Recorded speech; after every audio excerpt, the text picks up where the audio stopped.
आपल्या संपूर्ण हिंदुस्थानाला हिंदवी स्वराज्याचं स्वप्न देणाऱ्या राष्ट्रमाता राजमाता जिजाऊ हे स्वप्न प्रत्यक्षात साकार करणारे छत्रपती शिवाजी महाराज, महात्मा ज्योतिबा फुले, शाहू महाराज, समतेचे अग्रदूत डॉक्टर बाबासाहेब आंबेडकर, अण्णाभाऊ साठे, सर्व महान थोरांना मी विनम्र करतो। तसेच हिंदू हृदय सम्राट बाळासाहेब ठाकरे या जिल्ह्याचे धर्मवीर स्वर्गीय दिलीप भाऊ रहाटे यांना सुद्धा मी विनम्र अभिवादन करतो।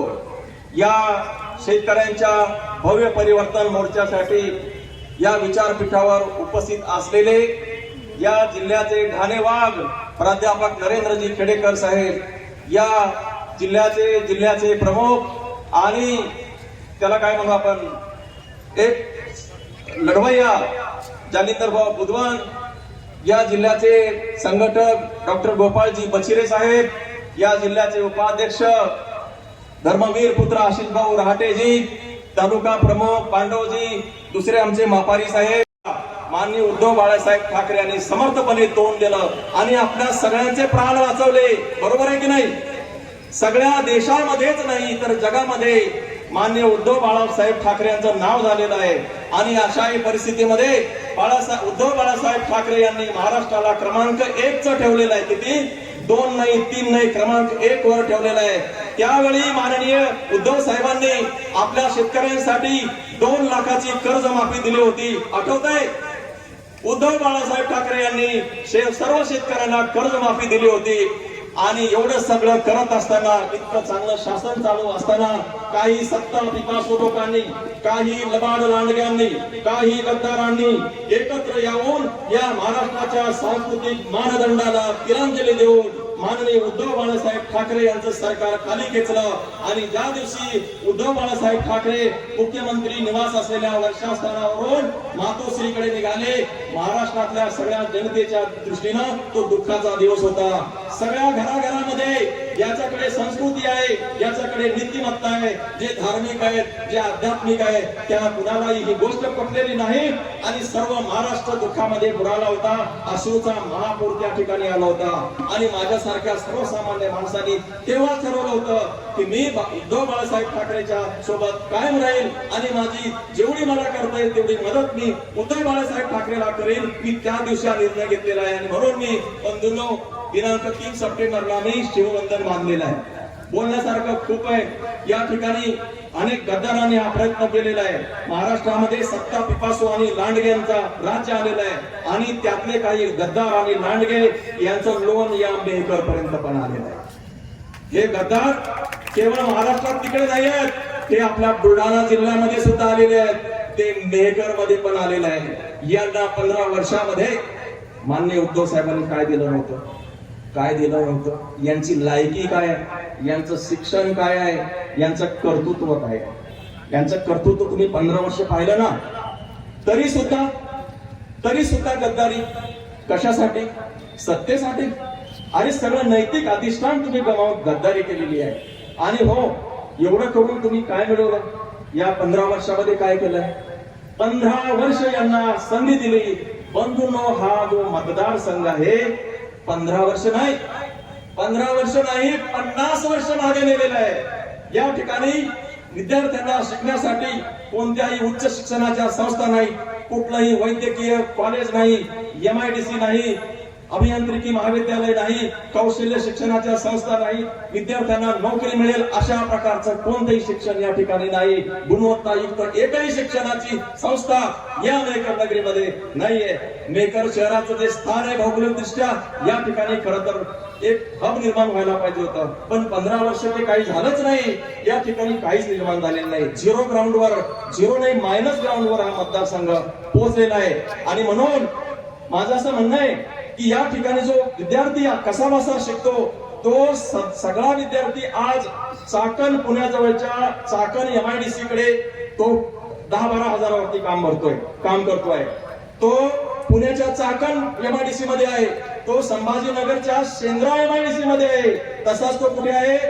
नागपूरच्या घाटगोळीच्या MIDC मध्ये। इथला मेहकरचा लोणारचा जो काही तरुण आहे 10-12 हजारावर तिकडे काम करतोय.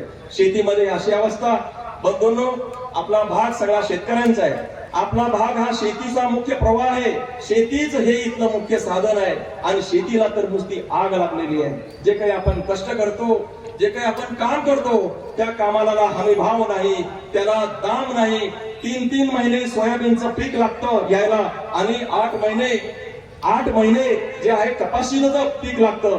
या सर्व काळामध्ये या शेतकऱ्याला कर्ज काढावं लागतं. ह्याच्याकडून कर्ज घेतो, त्याच्याकडनं कर्जबाजारी झालेला हा शेतकरी आहे आणि त्याच्यामुळं त्याला उत्पन्नाचं दुसरं कोणतं साधन नाही. मला सांगितलं दुधाचं पण इथे काहीच केलं नाही.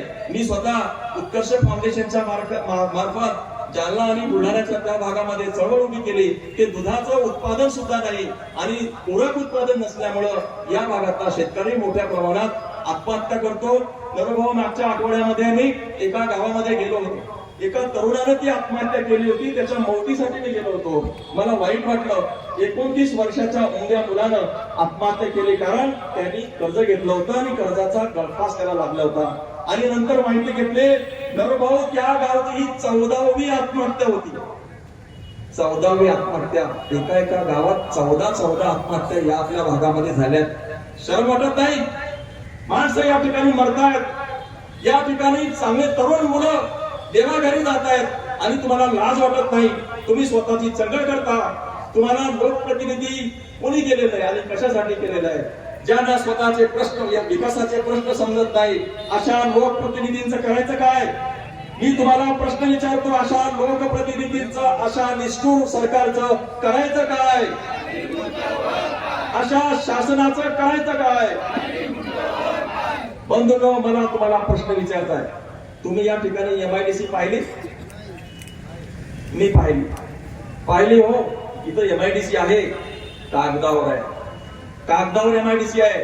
15 वर्ष झाली ती MIDC कागदावर आहे. हजारो एकर या ठिकाणी MIDC ची जमीन यांनी गुंतवून ठेवली आहे, परंतु ती कागदावर आहे. एकही उद्योग या ठिकाणी आलेला नाही. का? तुम्हाला उद्योग आणता येत नाही? उद्योजकांसह समोर बोलता येत नाही? उद्योग विभागाच्या सचिवांशी चर्चा करता येत नाही? मग तुम्ही लोकप्रतिनिधी कशाला द्याल? तुम्ही एखादा चालू असलेला सहकारी साखर कारखाना पाहिलाय? साखर कारखाना नाही ना. मग मराठवाड्यामध्ये आणि पश्चिम महाराष्ट्रामध्ये कारखानदारी उभी का राहते? इथे का नाही? तुम्ही एखादी सुतगिरणी या ठिकाणी पाहिली आहे का? नाही. या ठिकाणी मोठा उद्योजक नाही, मोठा उद्योग नाही, MIDC नाही, शिक्षण नाही, संस्था नाही, काहीच नाही. मग काय केलं तुम्ही? काहीच केलं नाही. बंधूंनो, लोणार हे यांनी तर काही केलं नाही. निसर्गाने आपल्याला एक लोणार दिलेलं आहे. लोणारचं शहर हे जागतिक पर्यटनाचं केंद्र आहे. आपण दिली आहे आणि याचाच भाग म्हणून आज सोयाबीनचा ऐन हंगाम असताना सुद्धा आपल्या सोयाबीनच्या कामाच्या कष्टानं जो काही पीक आहे त्याला बाजूला ठेवून या ठिकाणी एवढ्या मोठ्या संख्येनं आपले सगळे शेतकरी बांधव उपस्थित झाले. त्याबद्दल मी बंधूंनो तुमचं मनापासून, हृदयापासून स्वागत करतो, आभारही मानतो. बंधुओं, बादलों की ओट से सूरज आने वाला है. बादलों की ओट से सूरज आने वाला है. अपना हौसला जारी रखो. वक्त बदलने वाला है. आने वाला वक्त बदलने वाला है. बंधुनो, हा महाराष्ट्र शिवाजी महाराजांचा महाराष्ट्र आहे. हा महाराष्ट्र छत्रपती शाहू महाराजांचा आहे. हा महाराष्ट्र समतेची प्रस्थापना करणाऱ्या महात्मा फुलेंचा आहे. आणि गोर गरीब, राव रंक, राजा आणि सगळ्यांना समान एका रेषेवर आणून समता, स्वातंत्र्य आणि बंधुत्वाच्या मूल्यावरती या सगळ्या देशाला लोकशाहीचा रोड मॅप देणाऱ्या डॉक्टर बाबासाहेब आंबेडकरांचा हा महाराष्ट्र आहे. महाराष्ट्र आहे की नाही? हा महाराष्ट्र संतांचा आहे. हा महाराष्ट्र ज्ञानेश्वरांचा आहे. हा महाराष्ट्र नामदेवांचा आहे. हा महाराष्ट्र संत तुकारामाचा आहे. हा महाराष्ट्र एकनाथाचा आहे. हा महाराष्ट्र वारकऱ्यांचा आहे. पंढरीच्या विठ्ठलाचा महाराष्ट्र आहे. मी हे याच्यासाठी सांगतोय बंधूंनो की या महाराष्ट्राने संपूर्ण देशामध्ये सामाजिक समतेची आणि नैतिक अधिष्ठानाची उंची वाढवलेली आहे. आणि म्हणून महाराष्ट्र हा सगळ्या देशामध्ये वेगळा महाराष्ट्र आहे की नाही? महाराष्ट्र वेगळा. म्हणून महाराष्ट्र झारखंड सारखा आहे का? महाराष्ट्र बिहार सारखा आहे का? महाराष्ट्राचं कारण महाराष्ट्रामध्ये ही थोर माणसं आहे आणि या महाराष्ट्राच्या या संतांच्या पावलावर पाऊल ठेवून महाराष्ट्राने गेली 60 वर्ष वाटचाल केलेली आहे. बरोबर आहे ना? परंतु बंधूंनो, गेल्या 2.5 वर्षात काय झालेलं आहे? 2.5 वर्षामध्ये काय बघताना बघतोय आपण?